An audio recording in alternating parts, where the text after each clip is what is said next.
സർക്കാരിനെതിരായിട്ടൊരു സമരമാണോ ഇത്? ഇല്ല, ഇത് പോലീസിനെതിരായിട്ടുള്ള ഒരു സമരമാണ്. അപ്പം പോലീസല്ലേ വിഷ്ണുവിൻ്റെ കൊലയാളികളെ അറസ്റ്റ് ചെയ്യേണ്ടത്. ഇത്രയും 90 ദിവസമായിട്ടും ഇവരാരും അറസ്റ്റ് ചെയ്തില്ലല്ലോ. അപ്പം അങ്ങനെയാണ് നിരാഹാര സമരം ആരംഭിച്ചത്. ഇവരെ ഒരാളെങ്കിലും അറസ്റ്റ് ചെയ്യാതെ തന്നെ ഈ നിരാഹാരം അവസാനിപ്പിക്കുന്നത്.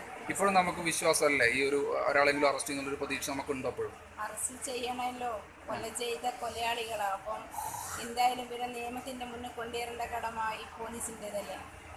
അപ്പം അറസ്റ്റ് പറഞ്ഞു.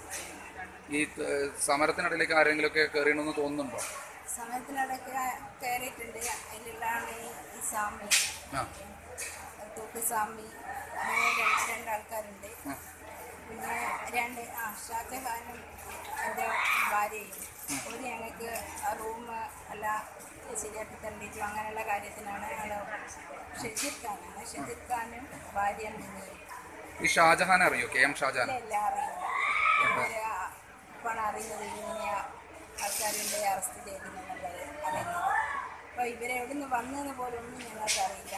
ഞങ്ങളിത്ര 2 വിദ്യാർത്ഥികളും പിന്നെ 14 ബന്ധുക്കളും ഇവരെല്ലാം അവിടെ ഡിജിറ്റിനെ കാണാൻ വേണ്ടി പോകാനുള്ള ഒരുങ്ങിയത്. അപ്പോഴാണ് ഇതെല്ലാം സംഭവിക്കുന്നത്. ഈ സമരത്തെ തകർക്കൊരു നീക്കം നടക്കുന്നുണ്ടെന്ന് തോന്നുന്നുണ്ടോ?